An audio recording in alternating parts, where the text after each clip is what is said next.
Bonjour et bienvenue sur la mécanique universelle. Alors aujourd'hui nous sommes le 17 septembre 2018 et je continue ma lecture du Socrate écrit par Claudius Pia en 1900 et publié en 1910. Voilà. Les pages précédentes parlaient des sophistes et de l'impossibilité d'établir des vérités et donc à travers la physique. Voilà, donc je continue ma lecture. Ainsi parlaient les principaux représentants de la philosophie nouvelle. Partis de principes contradictoires, ils s'accordaient l'un et l'autre à conclure que le savoir est impossible.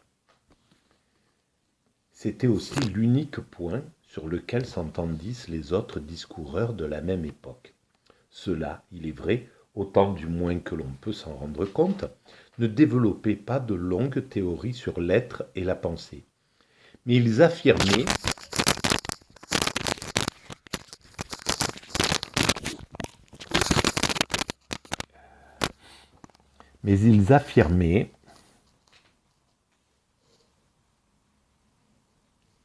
à l'unisson que la science n'est pas faisable. L'un ne peut être plusieurs, disait-il, et par conséquent, il faut regarder toute union d'un prédicat avec un sujet comme une opération illégitime de l'esprit. De telles idées frappaient d'autant plus les auditeurs qu'elles supposaient une souplesse d'intelligence exceptionnelle et que nombre d'entre elles pénétraient fort avant dans les choses. Le grand effort de Platon devait être de concilier l'un et le plusieurs. Alors, c'est justement, voilà pourquoi les sophistes plaisaient tant à cette époque-là. Ils manipulaient des concepts qui étaient extrêmement frappants d'une certaine manière. Et donc, ça nécessitait, ça supposait une intelligence vraiment remarquable. On ne s'en tenait pas d'ailleurs à ces négations d'ordre spéculatif, qui supposaient, cependant, par elles-mêmes, à ébranler toutes les convictions. Voilà, c'était ébranler les convictions qui étaient le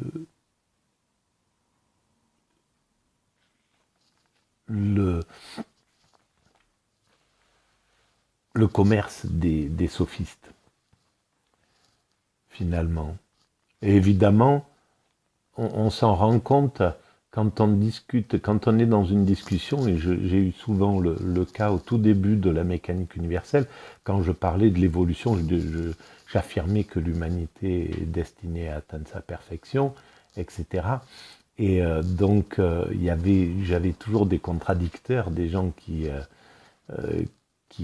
s'acharnaient en fait à amener l'idée que c'était faux. Et effectivement, si on n'a pas de logique, si on n'a pas une logique implacable comme la mécanique universelle, qui d'une certaine manière donnait réponse à tout, on peut être déstabilisé en fait par les points de vue qu'on pourrait dire pervers, pervers narcissique, c'est-à-dire de toute manière, rien n'est, on ne peut avoir la conviction de rien, on peut déstabiliser, on peut casser d'une certaine façon tout à quoi ça sert d'être moral. On peut tout à fait briser toutes ces convictions, ou les convictions religieuses. Pourquoi Dieu? Mais Dieu, voilà, s'il existait, etc. On peut toujours amener des controverses à tout cela. Mais sur le point de vue que je défendais, donc je défends l'humanité destinée à atteindre sa perfection, je l'avais tellement sophistiqué, tellement réfléchi et tellement... J'en avais vu un peu tous les obstacles, Et en plus, ces gens qui me contrariaient, les amis autour de moi qui étaient qui s'amusaient à me contrarier, me donnaient en fait plus de carburant pour les défendre, pour aller trouver l'argumentation, etc.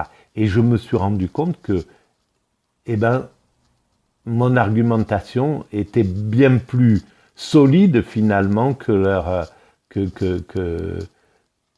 leurs arguments selon lesquels, eh ben, ça sert à rien si c'est pas moi qui abuse, ça sera un autre.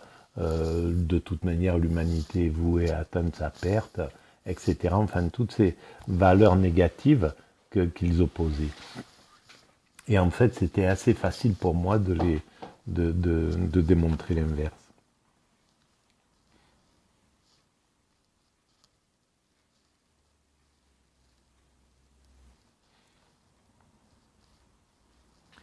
On abordait directement les problèmes de fond que soulevait l'éthique traditionnelle, et l'on y portait la même tendance déboulonneuse. Existence de Dieu, réalité de la providence, origine de la religion, fondement des lois naturelles et des lois positives. Tout fut frappé du marteau de la critique, mais en doute ou réfuté. Voilà, c'était ça en fait. C'était toutes ces convictions spirituelles. Je n'ai pas à savoir s'il y a des dieux ou s'il n'y en a pas, disait Protagoras, car nombreuses sont les difficultés que comporte un pareil problème. Il est obscur et la vie de l'homme est courte. Voilà, ça c'est un argument, je n'ai pas besoin de savoir s'il y a des dieux ou s'il n'y en a pas. C'est insoluble, donc, mais si c'est insoluble, je pars du principe qu'il n'y en a pas. La vie est trop courte, donc je pars du principe que ne m'intéresse pas aux dieux, autant dire, je n'y crois pas, puisque je veux pouvoir faire ce que je veux, abuser de qui je veux et enseigner que tu peux user de tous les artifices pour arriver à tes fins. Voilà, c'était ça en fait, la pensée perverse. Thrasymachus écrivait de son côté que les dieux ne voient pas les choses humaines. Et la preuve, alors, donc s'ils ne voient pas les choses humaines, on peut faire ce qu'on veut, puisqu'on n'a de compte à rendre à personne. Si on ne se fait pas attraper, eh ben, tant mieux. Voilà, on peut mal agir du moment qu'on ne se fait pas attraper. La seule sentence, c'est la sentence des hommes. Et ça ne tient pas, parce qu'en fait, ça construit un monde pervers, en fait. C'est parce que justement on a adopté une morale, et que cette morale nous vient des animaux, elle existait déjà dans la nature avant, donc elle existe quelque part dans la création. C'est pas, on peut pas s'en défaire comme ça. Et en fait, c'est elle qui nous empêche par moments, même si on est dissimulé, de pas mal agir. Voilà, parce que on a une éthique. Et la preuve qu'il en donnait, c'est qu'ils n'ont aucun souci du plus grand des intérêts humains qui est la justice. Voilà, donc c'est tous ces arguments pervers finalement. Tout le monde la transgresse et les dieux demeurent impassibles. Alors c'est pas vrai, tout le monde la transgresse, c'est encore une contre-morale, une anti-morale qui veut se faire passer pour la morale. Si tout le monde transgressait la justice, on serait dans un monde de chaos. Alors que de temps en temps on transgresse, c'est possible, mais la plupart du temps, on essaye de ne pas transgresser. L'homme inconsciemment et intuitivement et instinctivement et consciemment, il ne veut pas transgresser. Il préfère rester, garder son éthique parce qu'il garde une image positive de lui.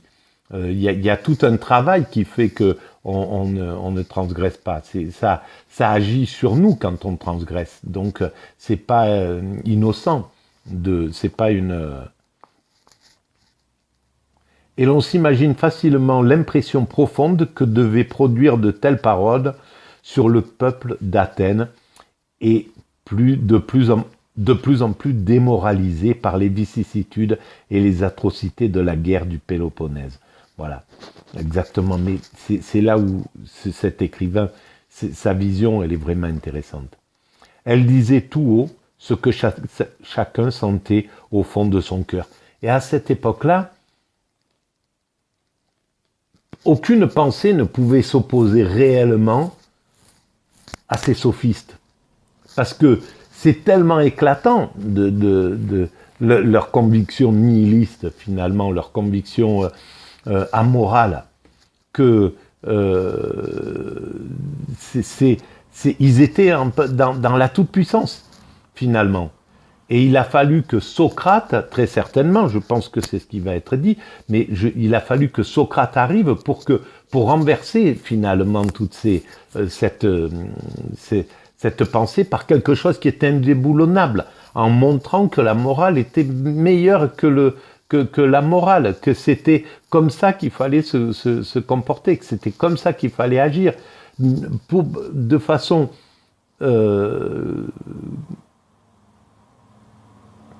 morale, pour sa propre morale, pour l'éthique, pour l'humanité et pour soi-même, pour le bien que ça rapporte d'agir correctement.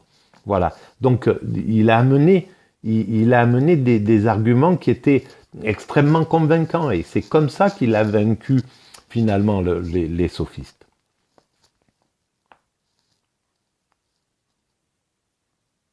Elle disait tout haut ses pensées, ce que chacun sentait au fond de son cœur. C'est ça le problème c'est ça le problème de la perversion narcissique. Prodicus allait encore plus loin malgré l'éloge de la vertu qu'il nous a laissée. Il émettait sur les dieux une idée analogue à celle de Démocrite. À son sens, la religion tout entière, les mystères, les fêtes et les rites avaient pour origine la beauté des phénomènes que contemple le cultivateur des champs. C'est exactement ce que soutiennent actuellement l'athéisme, ceux qui voudraient démolir le spirituel. La religion, c'est l'opium du peuple, ça sert à ça, ça a une utilité dans le truc, mais en fait, le fondement, il est faux. Dieu n'existe pas, mais la religion est nécessaire pour telle ou telle raison pragmatique. Et c'est pas le cas, en fait. De là dérivait le culte de Déméter, celui de Dionysios, celui du soleil et de la lune, des fleuves et des sources.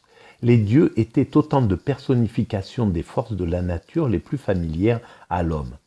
D'autres sophistes, au nom desquels se trouvait probablement Critias, avançaient une autre explication non moins radicale. Ils avaient remarqué, dans leur voyage à travers le monde hellénique, et peut-être au-delà, que les divinités différaient avec chaque pays, et ils en concluaient qu'elles avaient une origine toute conventionnelle. C'était, à leur dire, des hommes habiles qui les avaient inventés pour dompter plus aisément la brutalité de leurs semblables. Voilà exactement ce que... tous les arguments n'ont pas changé, quoi, pour ceux qui veulent démolir du spirituel. Mais alors, le Dieu, pourquoi il y aurait tant de différences de Dieu? Pourquoi celui-là, il aurait raison? Pourquoi le Dieu des Juifs aurait plus raison que le Dieu des Hindous? Pourquoi, etc., etc. Et c'est pas l'argument, parce que toutes les spiritualités parlent d'un Dieu qui est exactement le même pour toutes les spiritualités. Ils ne se trompent pas, ils savent que c'est un Dieu unique, tous. Après, c'est décliné avec sous d'autres latitudes, avec d'autres habits d'une certaine manière, que sont les religions. Mais chacune apporte quelque chose à l'ensemble spirituel, comme les pièces d'un puzzle. Toutes sont une des pièces du puzzle. On en avait décrété l'existence, la nature et les attributions suivant l'occurrence des besoins. Ainsi les dieux n'étaient plus les auteurs des lois, Les lois, au contraire, étaient les auteurs des dieux. Les rôles se trouvaient inversés. En pratique, il est vrai, les sophistes se montraient moins méchants. Les uns enseignaient le calcul, la géométrie et l'astronomie, d'autres la musique ou toutes ces choses à la fois. Et il a raison, c'est vrai, ils ont fait avancer l'humanité de la même manière que les autres, les sophistes. Prodicus était professeur de vertu, et il disait parfois de très belles choses. Protagoras n'avait d'autre prétention que celle d'apprendre aux jeunes gens à bien gouverner leurs propres affaires et les affaires publiques. Mais il n'en était pas moins évident qu'au point de vue théorique, il ne restait du passé que des négations et des doutes. Et cette science du vide n'était pas seulement connue de quelques groupes, elle se propageait partout.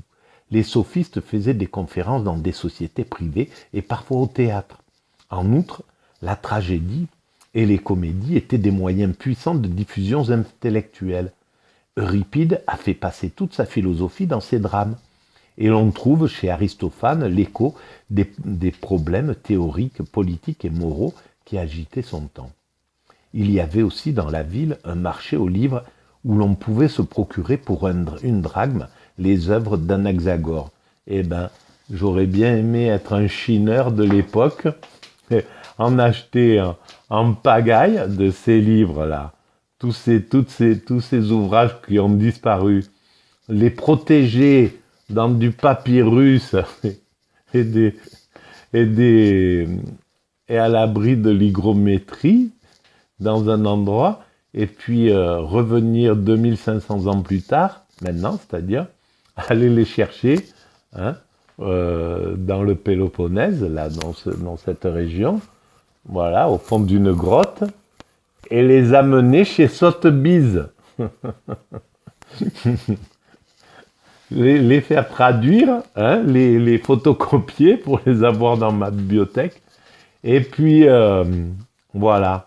Et comme ça, on aurait d'ailleurs les œuvres de toutes ces œuvres qui ont disparu par malheur, on peut dire, parce que c'est vraiment d'une tristesse. Et bien souvent, je me dis, un jour, on découvrira ça. On va découvrir une sorte de caverne d'Ali Baba, de la culture, dans un endroit complètement et tout protégé, et ça sera merveilleux. Et je pense que ça se produira. Où l'on trouvait également à prix réduit les écrits des autres philosophes, ceux des poètes et ceux des rhéteurs. Or, les Athéniens profitaient avec avidité de ces moyens de s'instruire. On emportait sous le manteau les discours des orateurs, afin de les pouvoir savourer tout à son aise. Et l'on en faisait un objet de conversation sur les bords de l'Ilissus, au chant des cigales. Oh, ça devait être splendide. C'était une honte pour un membre du jury que d'ignorer la philosophie du sage de Clazomène. Eh ben dis donc, ça c'était quand même incroyable. Si c'était le cas encore aujourd'hui, ça serait génial. Le public connaissait les œuvres de Protagoras, on lisait les vers d'Euripide, on les apprenait par cœur, on emportait ses pièces sur terre et sur mer, on y cherchait sa consolation dans l'exil et le malheur. Il s'organisait des banquets comme celui de Platon et celui de Xénophon, où l'on mêlait aux jeux de mots et parfois aux conversations les plus risquées des discussions pénétrantes sur la métaphysique et la morale. Ça devait donner à bloc. Les idées à Athènes ne restaient pas inactives. Elles rayonnaient dans tous les sens et sous toutes les formes. C'est quand même le berceau de notre civilisation. C'est pas le seul. Il y a eu le même du côté de l'islam, le même du côté du judaïsme, le même du côté de l'hindouisme, etc. Mais voilà. Et très certainement que là, les influences étaient multiples. L'hindouisme, le judaïsme ont dû influencer l'Athènes de cette époque. Ainsi, les théories nouvelles purent se répandre à l'indéfini et exercer dans l'âme du peuple leur fatale influence. L'exemple le plus connu de l'action perturbatrice que produisaient ces théories est celui de Diagoras de Mélos, poète lyrique, homme grave, le familier du nomothète Nicodoros de Mantinée. Au temps où cette ville arcadienne s'affranchit de la suggestion de Sparte et se constitua en république autonome, Diagoras vint à Athènes. Or, bien qu'il eût été auparavant un chantre religieux, La puissance du doute le saisit, subissant à ce qu'on rapporte l'influence personnelle de Démocrite, il devint un hardi libre penseur, persifla les dieux qu'il avait autrefois glorifiés et jeta au feu un Héraclès en bois pour lui voir consommer son 13e travail. Eh bien, Héraclès, oui, les 12 travaux d'Hercule. Eh bien, ça, c'est quand même vraiment incroyable. Et je comprends maintenant pourquoi Démocrite a eu cette influence. Si c'est lui qui a pensé l'atomisme. Parce qu'à ce moment-là, oui, on peut s'arrêter là. Et c'est pourquoi, moi, dans la mécanique universelle, maintenant j'y pense, j'ai écrit « L'amour est dans l'atome ». Et l'amour, c'est Dieu. Donc Dieu est dans l'atome. Et en fait, c'était ça qui manquait. Quand les premiers atomistes ont dit « tout est atome », ils n'ont pas développé en disant « mais c'est Dieu qui a fabriqué ça ». Ils sont restés au niveau mécanique. Et effectivement, ça a influencé complètement la pensée,